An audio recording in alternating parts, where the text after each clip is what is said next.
Hello and welcome to another video on the channel, guys. This one is unfortunately from last week, the Group 2 Sardegna original track and car combo. Very fun. I was not setting a lap time. I decided that I wanted to always come from the back. And first and foremost, I want to apologize because I was stupidly, I had no idea I was going to take a recording, but this race was just, it worked out so well for me. I thought that I would share it with you, and I haven't posted a race commentary for a while, so the audio from the game has been muted so that I could talk over it. But I might only talk for a little while and then just explain things here and there. So anyway, guys, let's get into the race here, and I want to explain a few things. So right now, as you can see, my friend Dor there is just letting everyone fly past him and just relaxing. This race, he's had a really bad night, so he wasn't trying to get taken out again. So that's understandable, and that there's something that you'd want to do sometimes. So here we go, car up the inside here, just let him go by, and I'm doing the same sort of thing as Dor. I'm just going to let everyone go through because I've had really hectic races as well, and I'm going to go on a alternate strategy here. So we're just starting the first lap. First lap's all about sort of just getting into your rhythm and getting into your groove. I've said this before and I'll say it again. You just really want to make sure you find your rhythm and just try and hit your marks on your first lap, because you've got cold tires and the car is full of fuel, so it is completely different to what you're used to in qualifying.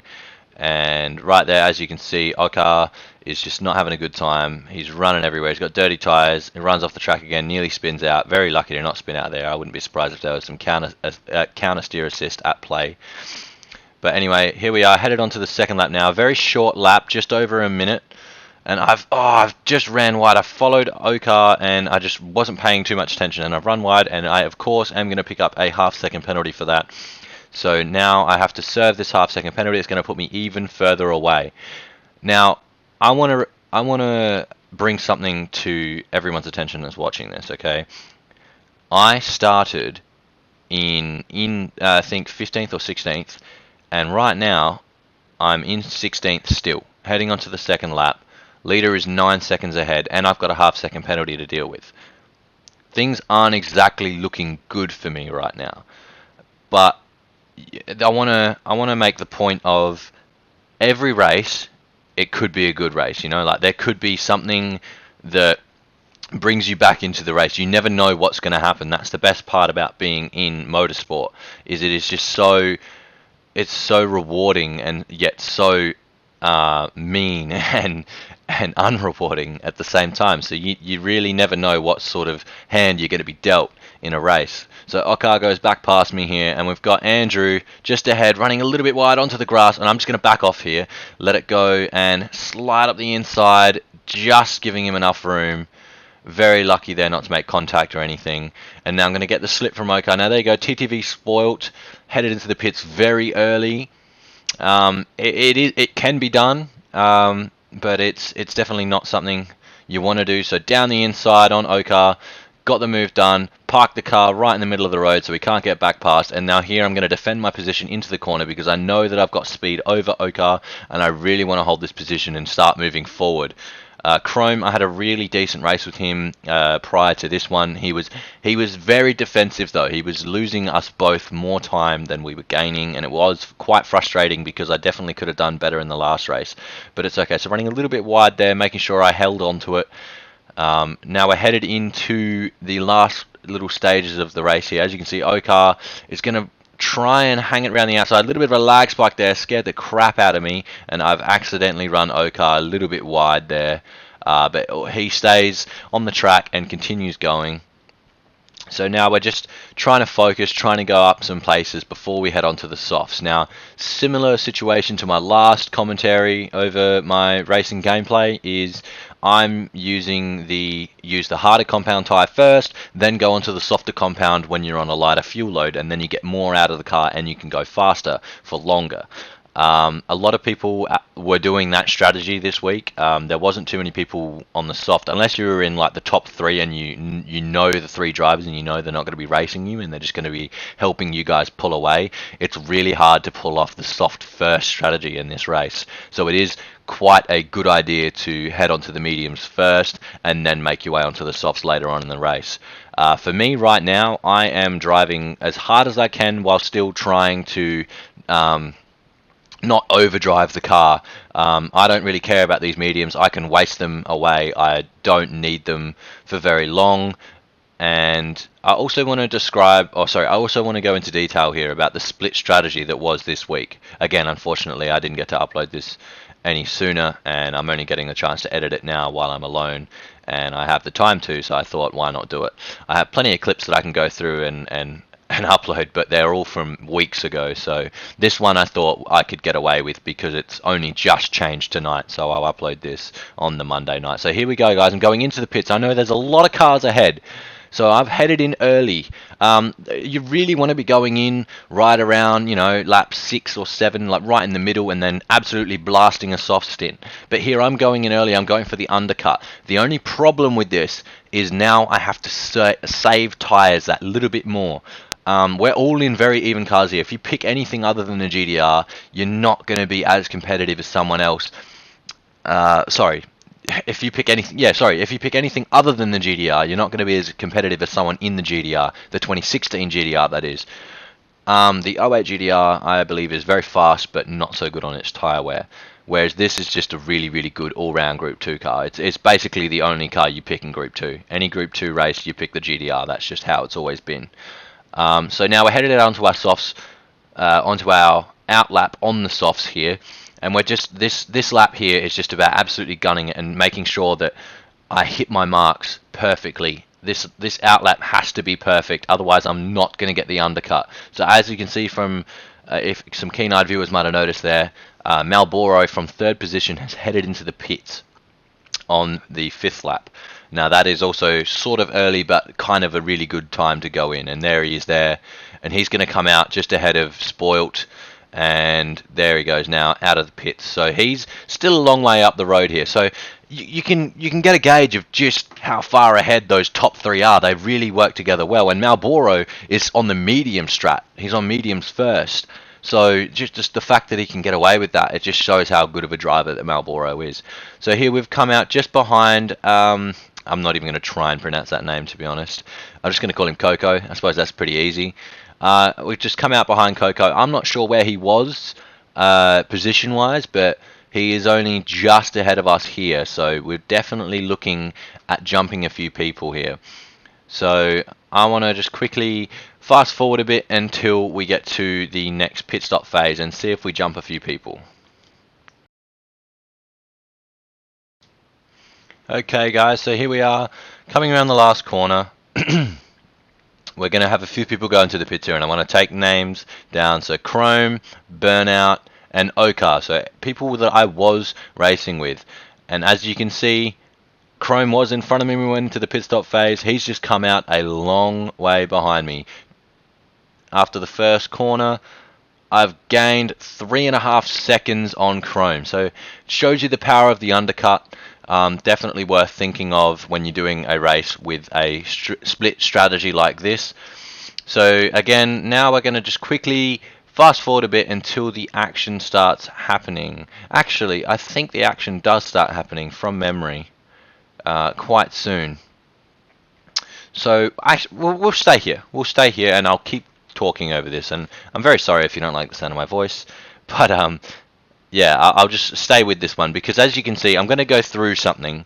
And remember how I was talking about Chrome being overly defensive when he was racing me on the race prior to this one? Now, we're going to see a very similar tale here with Coco and Hook. Now, I know Hook is a very, very fast driver. I race with him all the time in Group 2. I don't actually see him during the normal weeks, but when there's a Group 2 race on, he's always there. So I know Hook is very fast. We're very similar pace. And there we go. There's another person that we've jumped there. Odie, straight past him, up into the top 10. So remember, we started this race in, I think, 17th or 16th. Anyway, We're now up into 10th spot using this undercut. Hook is on a very similar strategy to us. I think he went in the lap earlier on lap 3 instead of 4. But so we're gonna follow this through, and here, as you see, Spoilt, he went in on lap 2 very early. His tyres are already in there. Oh, that is very unlucky. So we've lost a driver there. He's way back down the field now. But as you can see, Spoilt here is already kind of starting to struggle on the tyres, and I know this because, again, we race with the same people on majority of the lobbies. If you keep doing them over and over, you start racing with the same people over and over. So Spoilt, I know, is not very good at saving his tyres, but he keeps trying to go for the early pit stop. And there you go, there's a perfect example, running off the track, and I nearly followed him. So here I've got a good move, and I know that I have to get past here, because if you can see, both Coco and Hook are both running away with this. And I've got Odie right next to me here on the radar. We're going to go side by side into turn 1. Here we go on the brakes just after the 100 board. Bam. Locked it on. Odie's going to go around the outside. I'm going to give him the room. We're going to race to the next corner as well. Look at this show of racing. Absolutely beautiful. Here we go, holding the inside line. Now, Odie might try and switch back here, so I know this, but I'm going to go for the optimal line, heading through, meeting the apex perfectly. What a beautiful show of racing. Thank you very much, Odie. I doubt you're going to watch this, but that was an awesome race. Anyway, we're going to try and now catch back up with Coco and Hook, but they're going to be battling, so they're going to be losing time. And like I was saying before, when you're being an overly defensive driver, you're losing way more time than you might think. So here you go, Hook's coming up behind another car. Again, a very fast driver. He's going to start catching people. And as you can see here, he's just started to, I can't see who that is, but he's getting on the back of 5th position here, and he's going to start trying to make his way past. Hook doesn't like sitting behind people for very long, but he will like keeping people behind him. So I'm just going to try and tuck in and just wait for it to all happen, because right now you can see we've got a train from 4th, 5th, 6th, 7th, 8th, 9th, 10th, and I even believe 11th is just behind us as well. So we've got a bit of a train forming here. I mean, if you look at the big map up in the top right, pretty much everybody is all in the same sort of position here. Like, we're all on the same part of the track almost. It is quite close racing, but I've still got a 12-second margin to Haru in first, but he is an extremely quick driver and was on an alternate strategy to myself. So here we are now. We are slowly catching them. As you can see, while they're battling, they're losing time, so Odie and myself will be gaining time on this battle up ahead. And in 4th position is loving this as well, because he's just getting time to run away. All he has to do is just keep it going. So here we are, we're starting to really close them in now. Just getting on the back. I'm now in slipstream range of Coco. Hook's right on the back of Tom, I think it is. I think it's Tom. Right on the back of him. And now down the straight, Hook's going to have the tow the whole way, but Tom's also got the tow from 4th position. So this is a nice little train forming here, and unfortunately Odie's just fallen off that, and as you can see that delta, oh, that would be the worst feeling for me if I was Odie right now, just watching us all disappear into the distance, but knowing we are going to be battling soon, so he might still have that chance. So as you can see there, I'm using half throttle braking. I'm only using half of the pressure that I could while braking, because I know right now I have better tires than everyone except Coco, I think, and I'm conserving my tyres until I absolutely need them. The more tyre life I have in the later stages of the race, the faster and better my car will handle. So as you can see here, Coco's sneaking a little look up the inside, not quite on there, but he might have a dive. No, he's too far back. And here I'm going to show you again, I'm only just over half throttle braking there. I'm really, I know what's happening ahead. I know that it's not a time to try and push. I'm being very smart about this. I know what's going to happen. It's a 3-way battle. We're all fighting for a decent position in this race. This is one of the top split, by the way, in Asia Oceania. And look at this. What a move. I've gone straight around both of them. Hook kind of caused that. And now I've got the slipstream on Hook. I'm going to give him a little bit of a bump, so I want to clear Hook and I from the guys behind us. So here we are, headed into turn 1. I used full braking that time. I wasn't trying to save tyres here. I'm trying to get away. So Coco is behind, Tom is behind, and Hook and I have moved up into 5th and 6th position. Now here we go, headed into turn 2. meeting the apex perfectly. Hook gets it a little bit wrong. I'm going to look up the inside. Hook just lets off, lets me by. Thank you very much, buddy. He's a great driver. I really love the respect that we have for each other, knowing that we both are quite similar paced, and Hook has been using a lot more of his tyres in this race, and I think he knew that as well, because he just let me straight past. And now I've got time to catch the 4th position of that Lexus, and I know I've got the straight line advantage, but Hook's still not really letting me go here. He is staying right on the back, putting a little bit of pressure, but there he just gets it a little bit wrong and has lost all of that momentum, and now I can fully be set free. But I still have not broken that toe. I haven't broken that magical suck zone, as it is known. So he is going to get the toe along the straight, and I unfortunately do not have the toe from the Lexus. But as you can see, that time delta, that magical number is 7.5. So if I can nail this turn 1, I will be in his slipstream. And look at that, meet the apex perfectly. And I'm just outside of it, just grabbed it. I'm in his slipstream now. Look at that, 0.6 of a second. You love to see it, you really do. Braking at the ambulance, meeting the apex again. I really don't think I put a foot wrong here. Maybe a little bit of tail end, kicking out, exiting corners sometimes, but that is perfectly fine. Look at my left rear tyre. I have barely used my left rear tyre this whole race. I mean, it is an anti-clockwise track. Most of the stress is on the right side because you are turning left majority of the time. And there you go, he's just dipped it into the dirt. He's going to have a bad run. He's taken a bad line here. I'm going to switch him back, go up the inside. What a beautiful move. Again, just being very smart and very aware of my situation, and again letting off early, and Hook follows me through quite aggressively there. Look, that's not something that I would do. I definitely would probably give him that position back and just let him slot back into 4th. Oh, sorry, slot back into 5th there. But I think Hook just wanted to come with me and drive with me. So heading on to the final lap, I've just got into 4th position. The top 3, as I said, are just gone. Those guys are absolutely insane. Malboro, Haru, and Rainy Weather, I know, are extremely fast drivers. Rainy had been coming from the back with me for majority of the week, but I'm pretty sure he set a qualifying time for this one. Correct me if I'm wrong. But again, now this is just all about nailing this lap. I'm already pulled out of the slipstream of Hook and the boys behind me. It is just get my head down and focus and just put in a clinical final lap, and I have this 4th position secured. And I just wanted to reiterate here, just the smarts, the nous, the composure, everything that goes into this game, it is quite underrated. Like, it's not just something you can mess about on. It's not a casual game. If you want to actually get into good lobbies and have good racing, like I had with I've forgotten his name already. Odie. If you want to have good races, you need to get into the top lobbies, and to get into the top lobbies, you need to be committed. You need to put the effort in. You need to get yourself better.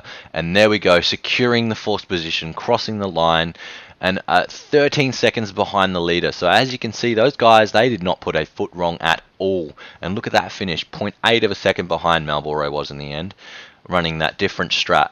So guys, thank you very much for watching. I'm sorry if my rambling got a bit annoying there, but I just wanted to show this race. It was a hell of a lot of fun, and I was very, very, very happy with the results of this one. Stick around. I hope you enjoy my stream from tonight, because this is going to go up later than my stream, but I am going to start streaming now. But yeah, guys, I hope you enjoyed, and I'll see you in the next one. Thank you very much.